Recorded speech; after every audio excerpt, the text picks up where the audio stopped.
Ariko mana yanjye we, burya koko umunyarwanda yabivuze ukuri kabisa, ngo umurengwe wica nk'inzara. Wabibaza umuntu witwa Danibu wabarizwaga mu itsinda rya Morions Kid. Ubu tuvugana uyu Danibu aracyari kuzerera mu mihanda kubera ko yanze kwiga akananirana akigumira ku itsinda rya Morions Kid, akarivamo akavuga ati ewa ibintu byanyu ni na fake bikuye. Ariko izi saha tuvugana mujya mwumva ngo umuntu yiyahuye mujye mumenya icyabiteye. Ubu tuvugana uyu mwana afite agahinda gakomeye ku buryo isaha n'isaha mwakumva ngo yiyahuye. Itsinda rya Morions Kid muzi ibihe byiza rifite hariya muri Australia, muri kubona ukuntu bameze neza, ni abana bafashe indi ntera muri iki gihugu cy'u Rwanda, bari kuvugwaho n'ibinyamakuru bigiye bitandukanye. Ariko mana yanjye, ngaho mundebere uyu mwana ibintu ari guhonahonamo yivanye muri Morions Kid, ari kumwe n'abajama b'imihanda bamufasha kubaka kontenti. Nta kintu kirimo, ibyo bintu byihorere.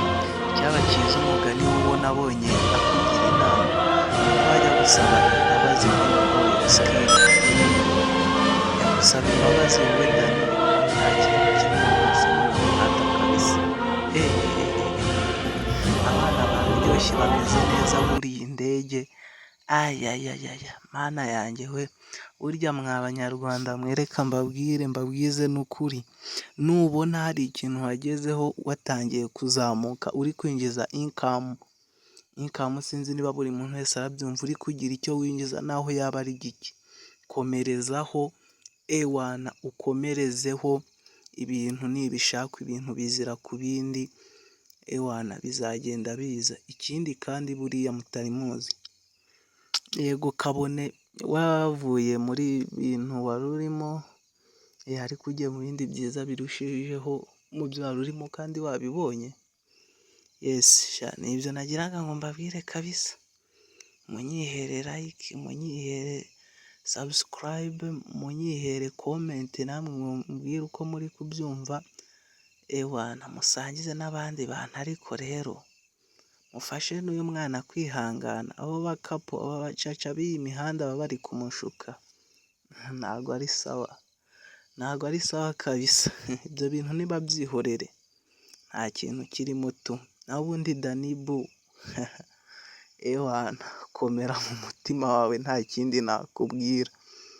Abundi ibyo uri kwijyanamo uririmba wanze kwiga ewana bizakuyobera sha.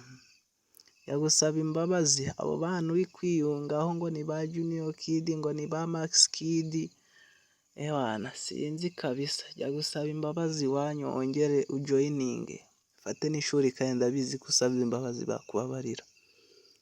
Yari iyo nama, yari icyo gitekerezo kabisa.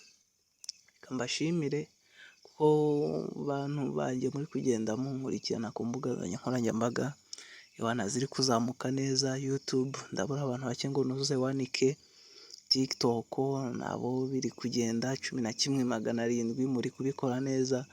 Ewana mukomeze mubinkorere, musharinge, ibintu birushaho kugenda neza. Abantu banjye murabona ko ewana ibintu kuri iki gihe byose ari imbuga nkoranyambaga. Umuntu udafite urubuga nkoranyambaga akoresha ku buryo isaha n'isaha rwazamubyarira inyungu, nta kintu arimo. Mufungure imbuga nkoranyambaga, mukore amakontenti. Ciao ciao, it's your boy Blaze Boy, kaboom.